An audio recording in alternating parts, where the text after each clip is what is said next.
Hi, I am Victoria Rogers, and I'm here to talk about. Oh,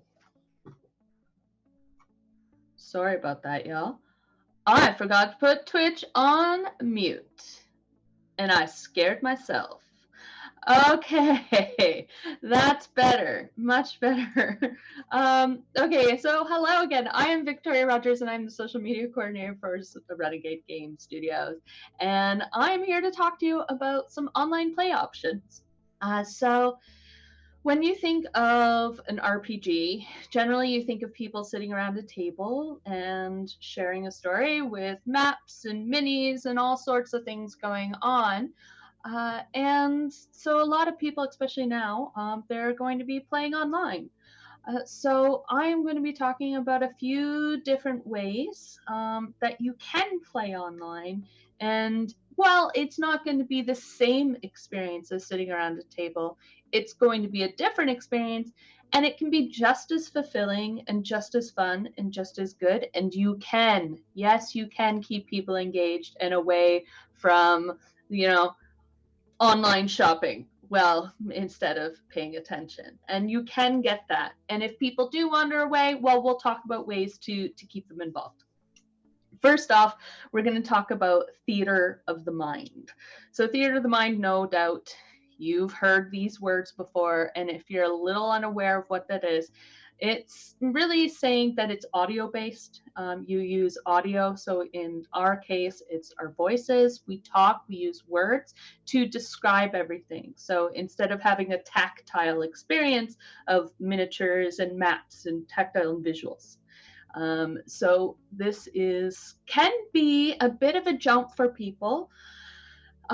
You can use in online games either video or not. That's completely up to you. You can have some players who have video and some players who don't. There are lots and lots of platforms that you can use. So first off, let's talk about some of the ways that you can create an immersive experience using sound. So you can do that through your words. You can create evocative word pictures with your words, but you can also add music. You can play music. You can make playlists. That is one of my favorite things to do when I'm running games.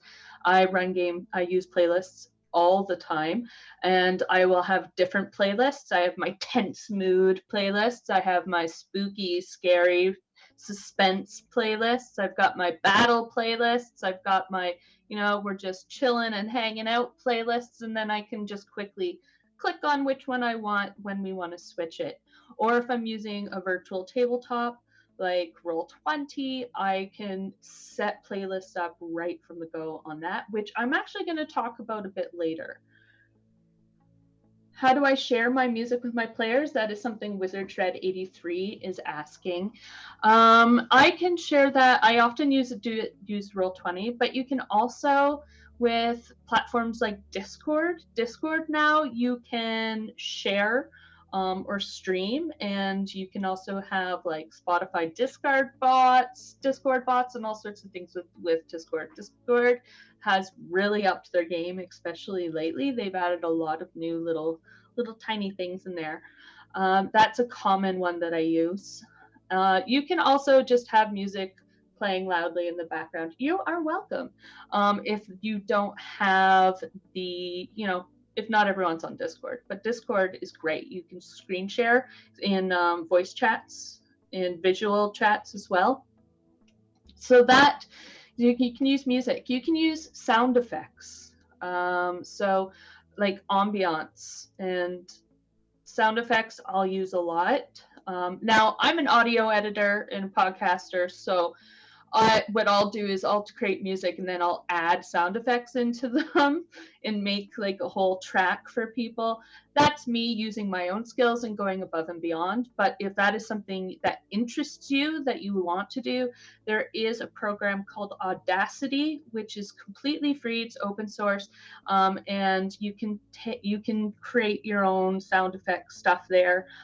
There are lots of places with free, like CC Creative Commons attribution or public domain sound effects like Sound Bible or freesound.org.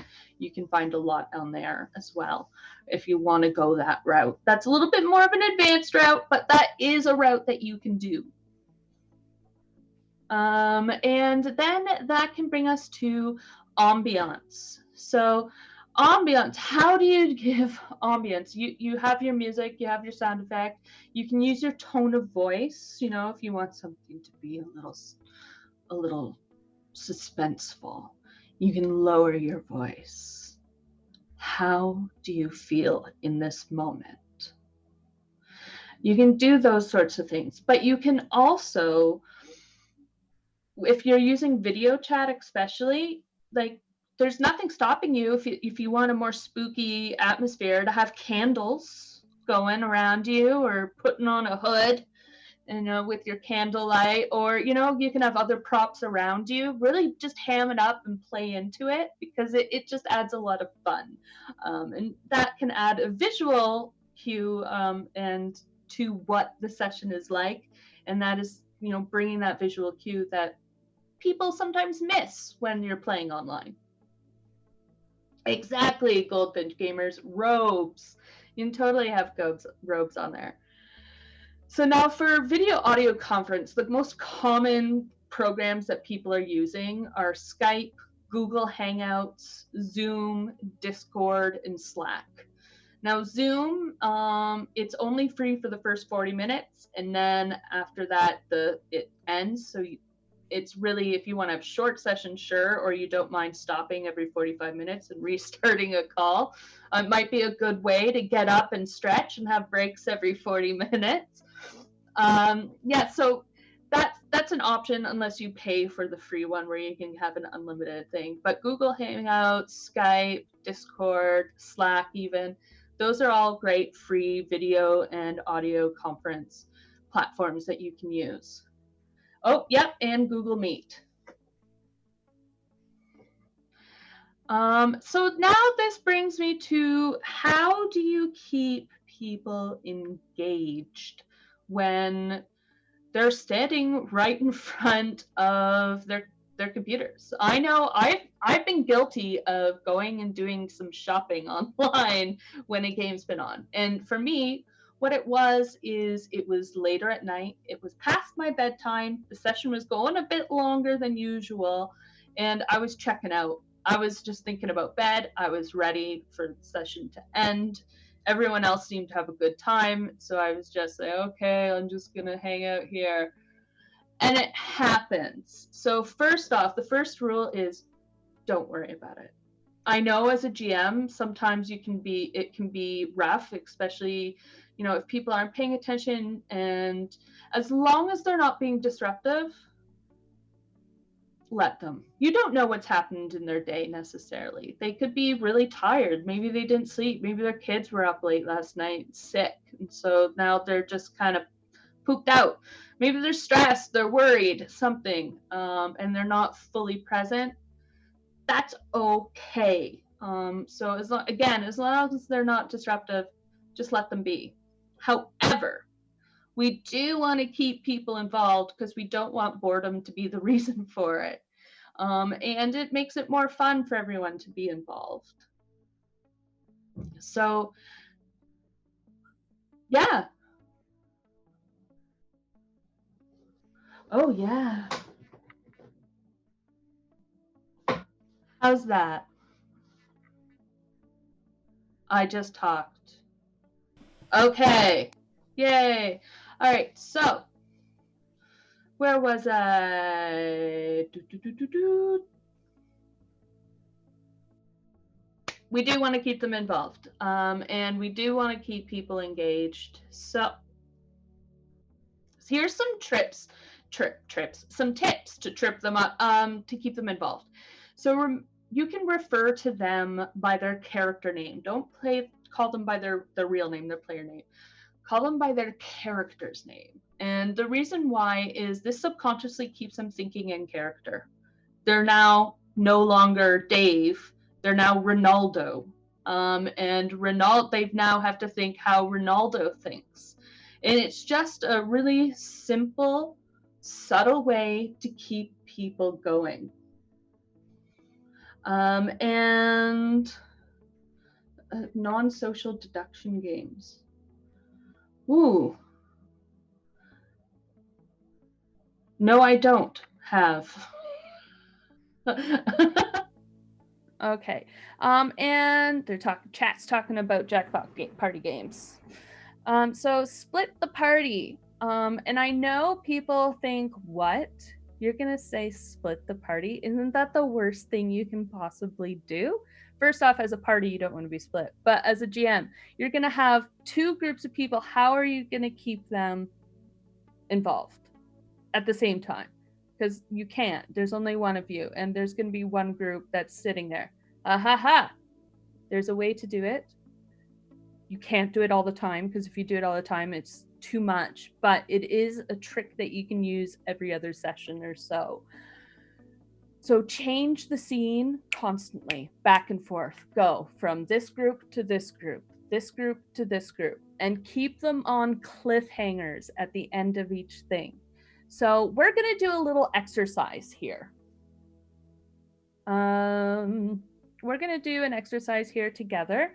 So we're going to come up with a scenario where we can practice this back and forth that creates tension, and it can create excitement, and it lets them work together to it lets them kind of sit there, and they'll be just moving their heads back and forth to each group, intent on what's going on. Every time I do this, people get so excited. So let's have two groups of kids from Kids on Bikes. We have two in one group and three in another. So what are their names? We need 5 names. So why don't we get 5 names from chat? What are some 5 names? Just 5.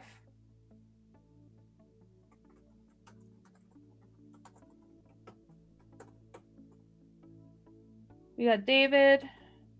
We have Jesse. Well, 2 more. Or 3 more, rather. Bryson.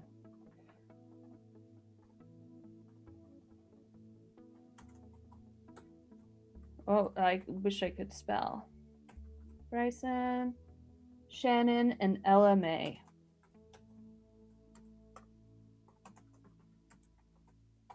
Okay, so we have David, Jesse, Bryson, Shannon, and Ella May.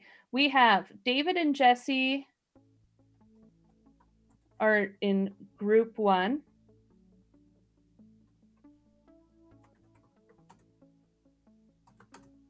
And we have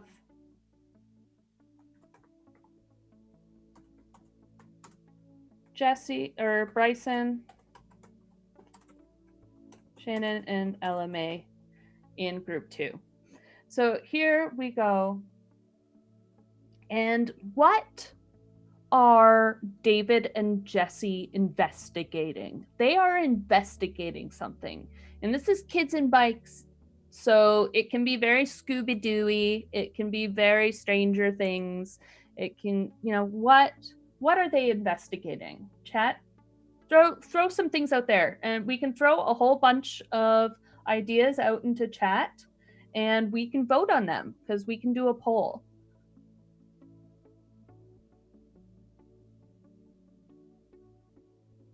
Y'all are sleepy with dinner, aren't you? That's what's going on here. All right, they're investigating Old Man Winter's house. So we'll just put this.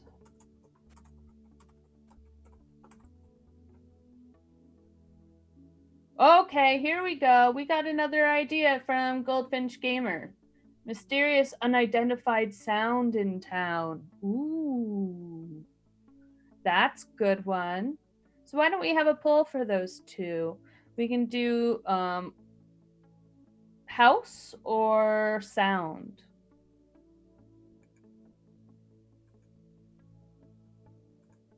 So the poll will come up on the screen. There'll be 2. You can click on the poll with your mouse. It will only work in desktop. It won't work for mobile. unfortunately, but it will get there.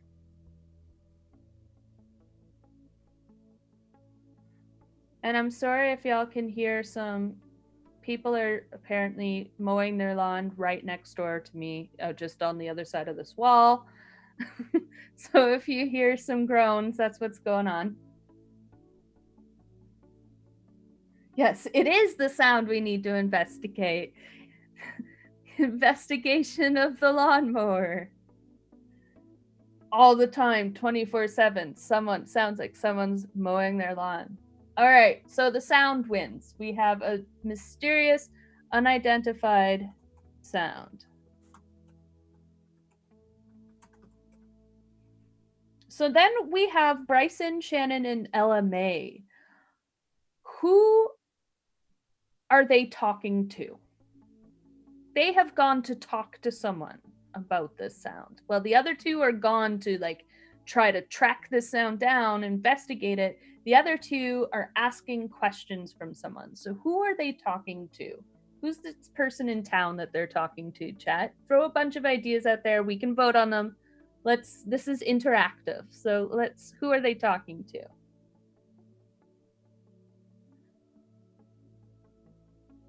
Yeah. You're sleepy. You're very, very sleepy, chat. The science teacher. There we have an idea. JST 1066, science teacher. We have Adrian 1, grocer. These are very good ideas. Who else is in a small town? A historian. Barney, the old gas station attendant. I like it.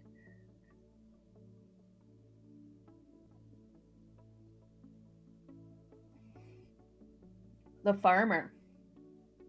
Okay, so why don't we have... Oh, so many... See, now you're waking up! This is what I'm talking about, everyone.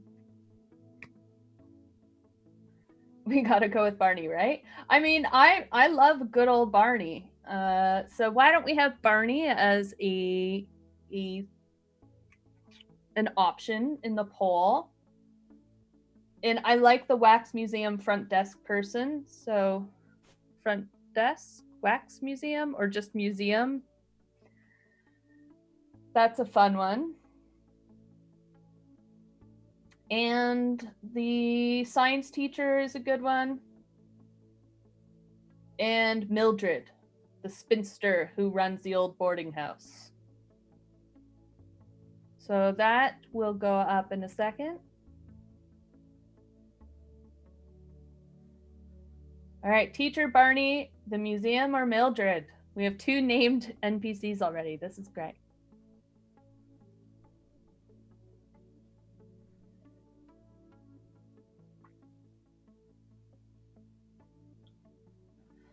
All right.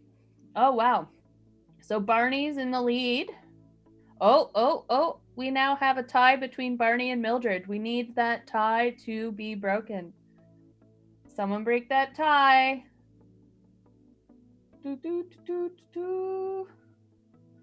Oh, Resback, it is, once you click on it, it just takes a while. There's a bit of a delay for it to show up.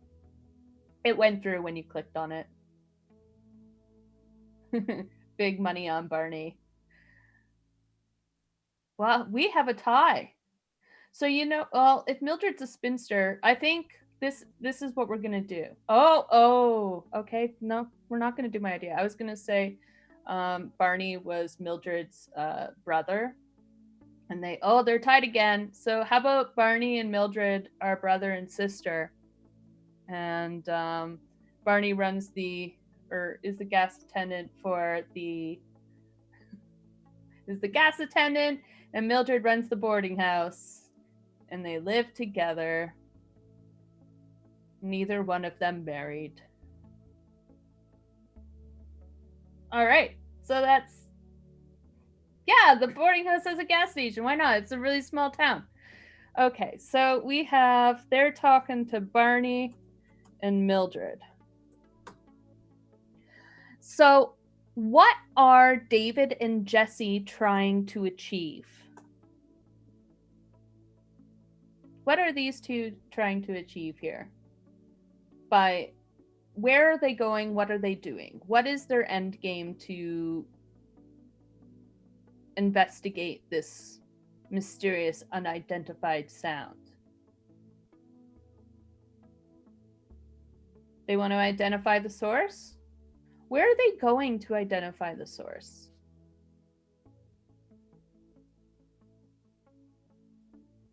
Okay, yep. They want to locate the source. Where are they going to find it?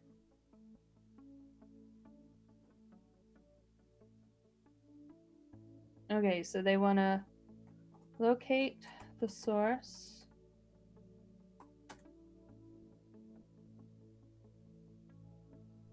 Whereabouts in town are they going? Are they going to the old sawmill? Are they going to the old wharf? Are they going to, yeah, oh, the old boarded up theater. That's a fun one. What are some other ones? Cornfield behind the barn. We have a cornfield. We have a theater. What's two others? Ooh, the storm drains. That's creepy for anyone who's seen a certain film, which I saw way, way too young. I was very, very young, and it terrified me. And still to this day, and I am 38 years old, still to this day, when pipes make weird sounds, I get startled.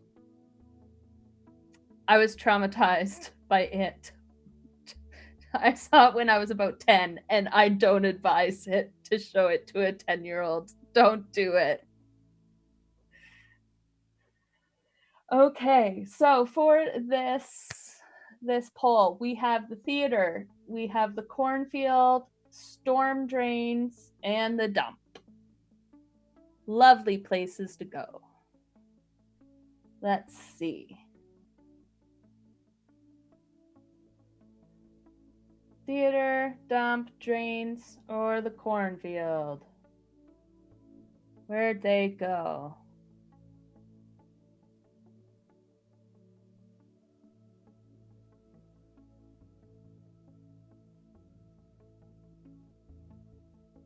Okay, we have dump. Oh, wow, we have a three-way tie. I don't know how I'm gonna manage to put all of these three together. Okay, drains. You're going with my creepy, aren't you? All right. Okay, looks like the drains is winning. Oh, no, we got a tie again. The drains of the old theater? Is that what it is now? Just the drains in the theater.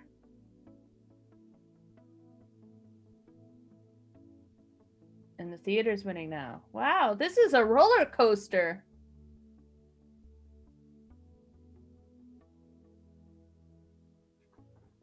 Okay, theater it is, I think. We got 50% at theater. That's a pretty solid. So they've gone to the old boarded up theater. And now what's group 2 doing? What's Bryson, Shannon, and Ella May doing with Barney and Mildred? What's their goal? What are they going to achieve? I saw someone earlier in chat mentioned that the sound had been reported to be heard 40 years ago, and only Barney and Mildred were alive back then. So, I mean, 40 years ago wasn't that long, but we could maybe make it like 70 years ago or something.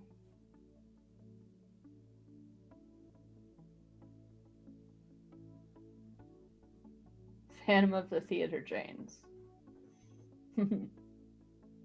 I also saw the 80s slasher film, Phantom of the Opera, at a very young age. And I was scared of wardrobes for a long time because they found a head of Carlotta, the opera singer, inside the wardrobe. And I was scared because I had a wardrobe. I didn't have a closet because my bedroom is in the basement. And I was scared of my wardrobe for a while. I know. Maybe this is why I don't watch movies very often, because they just stressed me out as a kid. So now I don't like watching them as an adult. I don't know. Who are the adults letting me watch these things? Okay, so we've got where were they when they heard the sound back then? Okay, that's a good question. Where were they? Obtaining town history. Why is it that everyone but Barney and Mildred have lived in this town for less than 10 years? Oh, that's an interesting thing. Everyone got tired of their squabbling. That's funny. You are all on fire now. I'm glad you woke up. Thank you. You got over your carb coma from dinner. All right. So yeah, I think that's good to get town history and info about the last time the sound was heard. That's solid. Oh, the lawnmower's back. I thought it was gone, but it's back in force. I think there's like multiple. I think there's one on one side of me and one on the other side of me now. I'm not lying. I think both of my neighbors are running lawnmowers. Okay. So, we have that going on. So, let's pretend you, chat, are the players right now. You are players David and Jesse, and you're going to investigate them up at the old boarded up theater. What are you doing in this theater? Where are you going in this theater as the players?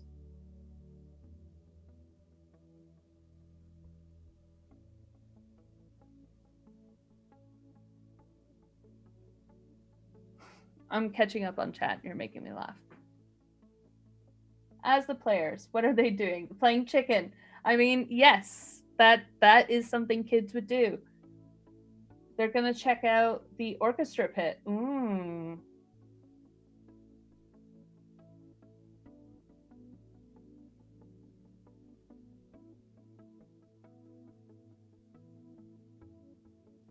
Maybe it's like an old play theater. I like that it's an old play theater with like the orchestra pit and there's like the back rooms and the green room and all the walkways. Okay, so they are playing chicken and going in there and kind of poking around to see what they can find. And we know that Bryson, Shannon, Ella May are talking to Barney and Mildred to get information. So now here is how we would do this. David, Jesse, as you dare each other to go into the theater, Jesse, you open that theater door and the yawning darkness is all you can see. You can see specks of dust floating around from the sunlight back behind you, lighting it up. You hear that sound. What do you do? And you pause. Now, everyone's watching. Everyone's waiting. What is Jesse going to do? I've set the tone with the tone of my voice, with the way I have expressed it. So everyone's waiting for that. What do you do? And then Jesse says, I take out my flashlight and I turn it on and see what is in there. And so then you say, okay, that's great, as the GM. You turn on that flashlight and the glow illuminates the lobby. And you see... Okay, Bryson, Shanna, and Ella May, you are outside of the gas station. Did you see what I did there? I stopped at a very good time. It was very short. All we did was turn on a flashlight, and all we did was show it inside. But I immediately dropped it off on what they could see. And then you bring them over to the next group so that the next group isn't waiting around for the one group to go in. You are sitting outside the gas station and Barney's chewing on his chewing tobacco. He gives a big hawk out the side of his mouth, says, "What are you kids doing in here today?" And you have a little bit of conversation. You should probably talk to Mildred about all that. You don't want to hear what I have to say. David and Jesse. You see the lobby. It's old. It's dilapidated. The carpet is moth-worn. The boards squeak as you step on them. And you just go back and forth there. And you keep it snappy because then it keeps that tension going. It keeps that excitement going. It's like those hard cuts in film or in TV that you watch where it goes back and forth from different scenes. And it builds that tension. So that's another thing that I do a lot of is when I do watch films, especially if I'm watching a scary film or a suspense or an action film, I watch how the camera cuts. Like if you're looking at a big battle scene, in a big battle scene in any movie and where there's different characters and it shows what one character's doing, there's like a little montage of like 15 seconds long, and then it cuts to what the next person's doing, and then it cuts back to over here, and they do that on purpose to create that tension. So I watch a lot of that stuff to see how they do it there, and I implement it into my GMing techniques. Another really good way is if you're watching Netflix and you turn on the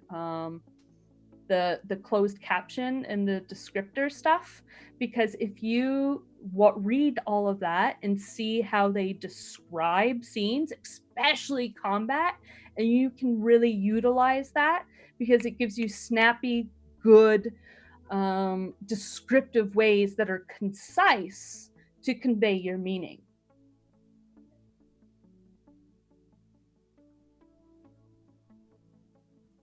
Okay.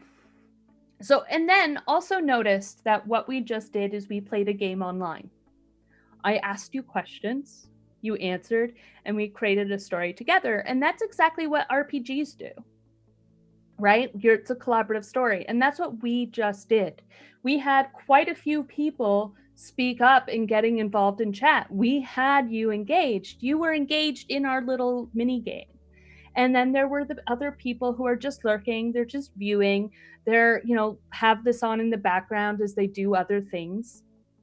And that is fine. But the people who were playing were involved and were in it, and they seem to be having a lot of fun. Making a lot of jokes, and they're having a good time. And that's the whole point of that.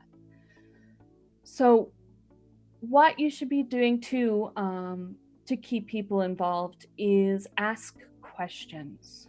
Make sure they're open-ended and that they're leading questions. So some of my favorites are, what does that look like? How do you go about doing that? Explain that to me. I need more detail. How does David feel about this right now? Jesse, what's your take on the situation? LMA, you see Jesse's reaction to things. What do you think about their reaction? All of those questions are going to get people involved. So even if someone's not in the scene or they're not being active in the scene, you're still bringing them in and you're still involving them. So David, you watch Jesse walk into the lobby of the theater. What's going through your head right now as Jesse walks in? Things like that. So again, the action isn't just on one person. You can have all of the reactions to other people because they're just as important as the actions. So another way, I have two mice. Which one is it? Is text-based play. Text-based is older. I used to do a lot of text-based play in the 90s when the internet was still a baby, and to the public, it was still a baby. And there were no graphics on the internet at that time either. It was just text-based. And so we played online. We would be in chat rooms and everyone would log in at a set time. We would determine a post order or a turn order, and then we would each essentially type out maybe 1 to 2 paragraphs, and we would then just in turn order write a paragraph. And the rule, a very common rule, would be you can only have one action and one reaction in each turn, because if you have a character who is walking to the fireplace, you can't just say they walk to the fireplace and pour themselves a drink. That's 2 actions, walking and pouring yourself a drink. The reason being is, what if someone stops you before you reach the fireplace? So it'd be, I walk towards the fireplace, and then that way that gives the next person in line a chance to stop you in that turn order for making your way. So essentially what it's like is you're writing a joint novel, only you're only writing from your own character's perspective. And this can be done in Slack, it can be done in Discord, it can be done through email, you could create your own forum, because there's a lot of like free and very easy to set up forums. There are lots of ways that you can do that. Heck, you could even do that in a group text if you wanted to. And you can do it in like a long-term format where, someone might make a post one day and the next person does it the next day. Or you can set a time and just spend a few hours, one after another, after another, after another. And that's a lot of fun if you are into writing, or if you have a group whose internet isn't super steady, or you live in an area where your internet isn't as fast and video and audio doesn't work that well. Text is a good way, and you can still have a lot of fun. That is how I learned how to play most of my games. I was like 13 years old on BBSs before the internet, and then the internet came and I was on there, and those were my first role-playing experiences with people other than, well, my mom. My mom was my first DM. So that's text-based. And now there's also virtual tabletops. We're going to discuss Roll20 because that's A, the one I am the most familiar with, and B, I also, full disclosure, I'm a brand ambassador for Roll20, and Roll20 is being used for all of the RPG demos that we're running for the con. So, Roll20 does have a learning curve, not gonna lie. But a virtual tabletop is exactly that. You can create a virtual tabletop. So if you are more of a tactile person, if you do like components and seeing maps, this is the way to go. But again, if you live in an area with slower internet, it's not going to be a good option for you. So I'm just going to go over a few of the basics here. You just go to their main thing, you create an account, you sign up, and you press create a new game. So this is, we'll call this Renegade Land. And we can choose our character sheets. Let's do kids on bikes.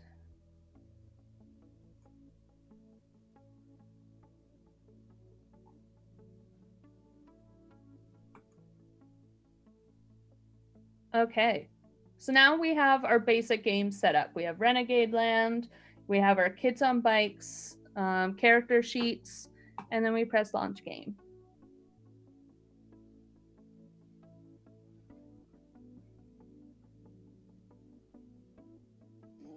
Text-based platforms are specifically for role-playing. That's a really good question, and I'm not familiar with any. There might be some, and I think like even LARP communities often use Discord or Slack.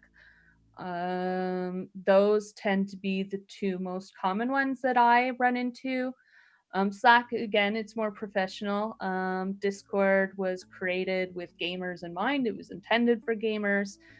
in the video game sphere, but it also has a huge RPG use as well. I like using Discord a lot because I just like all the different options that Discord has. I like being able to stream while also using video at the same time and audio, and I can have text all at one, and that's just really powerful, and I really enjoy using that. You're welcome. Okay, so now you've got your basic tabletop. You've got your grid.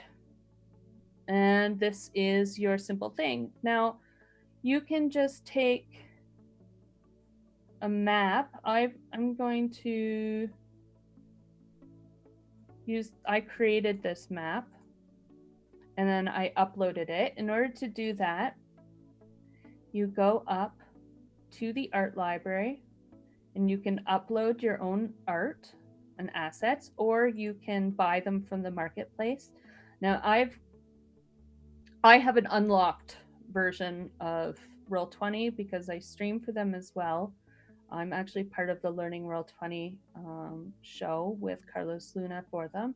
So I've got everything on there. And it's kind of, to be honest, it's a little slow to load because it's way too much.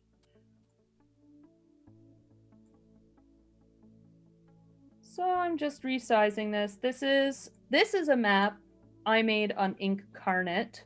Incarnate is a free service that you can use to make maps, and I think they look pretty nifty, and I have a lot of fun making them. Goldfinch Gamers, yes, it is. You can find it on the Roll20's YouTube channel. And we stream it on Tuesdays. Tuesday, we're going to be discussing dynamic lighting, the new dynamic lighting that they've got in beta. So you just set up your map, and you have your map, and you can have tokens. Oh, look at this little cute bunny. That's from Glitter Hearts. I made that. Okay, and so you can have your little tokens, and you can move them around on the map just like you would in an actual game. And you can then, even if you want to be a little bit more, there's a ruler, and you can see what it would be like by clicking on your right mouse as you drag it around. If you were to take a circuitous route, how far that would be, which is a nice little trick if you didn't know that about the right click, so that you could get all of the different directions. But yeah, so Roll20 is great, and how I told you about using the jukebox. So here's a little trick. So when I'm talking about making music, you want to add music. So let's call this Renegade Land. Renegade, I could spell Renegade properly. Renegade Spooky.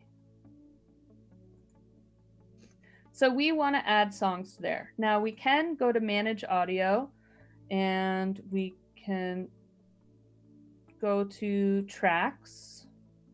Now these are all the tracks I already have on there. But let's say you don't have any on there yet.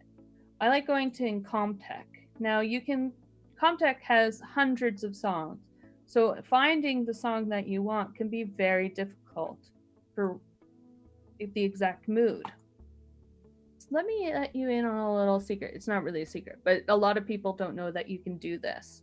If you go to comtechfilmmusic.io, you are now in Kevin MacLeod, who is on Comtech's official website.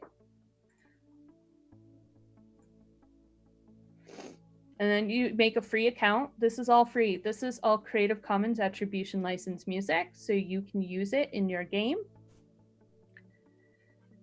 And then you can search by genre, topics, and charts. So if you want to go to genre, and we want some effects or sounds, Anxiety. Now, automatically, that sounds great. We want spooky. So then you can just listen to it for free.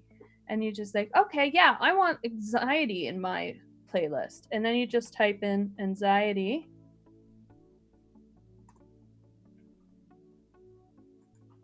And it comes up right here.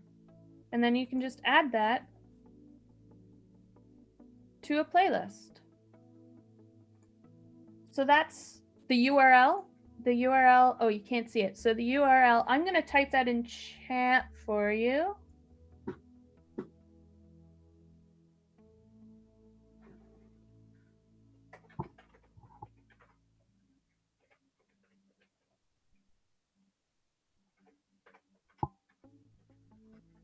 That's incomptech.filmmusic.io.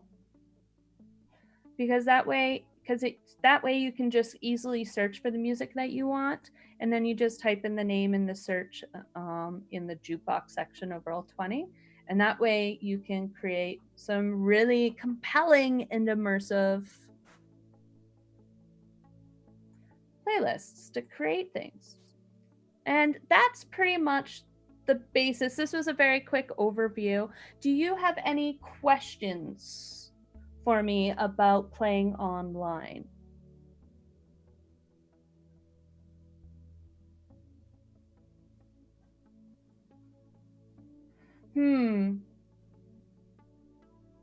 You know, I'm not sure. It might be the type of file you're using, perhaps. It might not be the file that they use. Or it might be that you don't have the rights to use that music legally, and there's something behind the scenes for Roll20 keeping you from using that.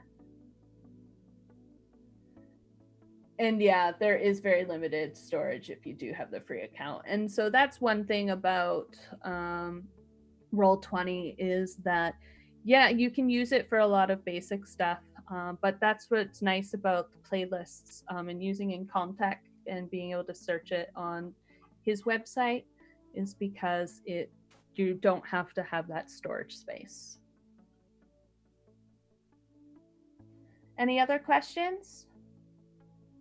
Because otherwise, we'll let Desiree have a break.